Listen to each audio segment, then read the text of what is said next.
It's one of them things, isn't it? Like I've said before, when you first see something, it's a bit of a shock. Do you know what I mean? It's like the Elephant Man or whatever. Yeah. First time you see him, it's that sort of, oh, look at that. Did I tell you the time when the doctor said I was going to die? All right, keep talking. Right, ages ago, must have been about 15, right? And at lunchtime there was this. We used to have a choice of stuff to do at lunchtime, right?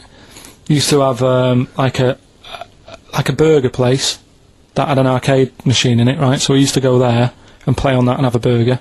Or there was this baker's, right, that my mum worked at, and did great cakes and stuff, right?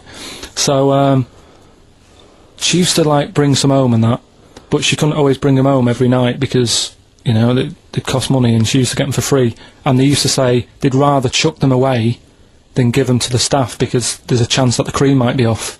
Right. Right, so they used to chuck them round the back. So I used to go round the back with my mate and eat a load. Brilliant. Scavenging, eating out of bins. No, it wasn't out of bins, they were still in trays, but they just stacked them up near the bins, right? So this got out, I mean, it used to be chocker. Once the school found out, everybody used to go there, and it'd be like, well, have a cake. The headmaster crawling through, fighting the kids off. Right, so I'd have, like, you know, you'd just eat, I don't know, 6 jam donuts or something, and then you'd spend your dinner money on the arcade machine. Brilliant. Right? So it was a good afternoon, really, right? So you'd do that, and this one day I must have had 6 or 7 jam donuts, a few Congress tarts. What's a Congress tart? I love them. I can't get them in London, right? So I'd have some of them. If anyone can get a Congress tart for Karl in London, please let him know. So anyway, this day, that was just a normal day. Do you know what I mean? You'd twice a week, you'd have a load of cake. In your life, yeah. Yeah, that's normal day in your life. Were the frog boys there with the webbed hands and the big heads? So, and the horse in the settee? Yeah. But the day after one of these days, I had really bad cramp in my belly. Right? Yeah. I was like in agony, could hardly walk. So I said to my mum, You could hardly stagger to the free cakes. So, I was in absolute agony. I said, I don't like doctors, but you'll have to get a doctor in because I don't know what it is, I can't walk. She gets the doctor round, I won't say his name, but he said, well, doesn't look like he's got long left.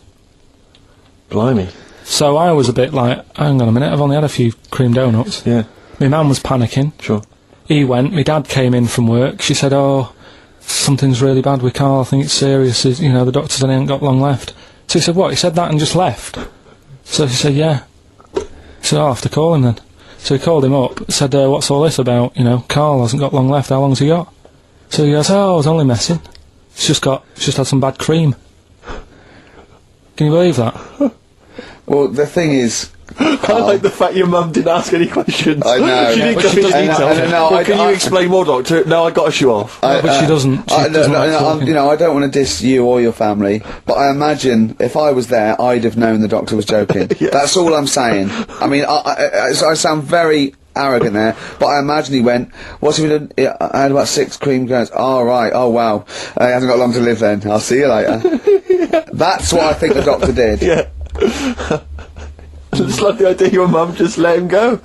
Yeah. Terrified, thinking, well, I'm not going to probe him. He's that's it then. Dad comes in. Hi, honey, I'm home. Anything happened? The doctor said Karl's going to die and then left. Go on. Watching a programme yesterday, and it was about these Japanese snow monkeys. And it was all about how animals learn things that aren't instinctive, particularly sort of primates, because they see other people doing it, and they start a culture.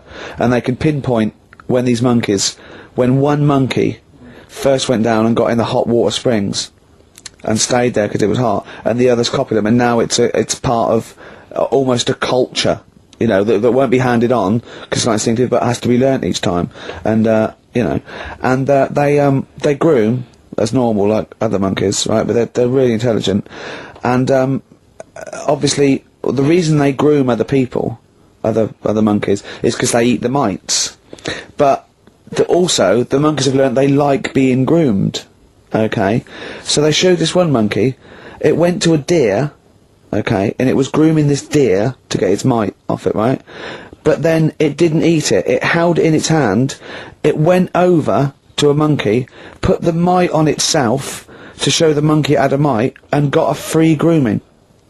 That's extraordinary. That's extraordinary. That is because it extraordinary. gave up the food, knowing that if you put one there, this monkey would look for mites on it, Yeah. and it would get a free grooming, and it was like having a little massage. What do you think of that? It's not bad. I've got some better stuff coming up later. On Monkey News, on the official Yeah, Monkey do you News. see that? Just see what mine though. Mine's true.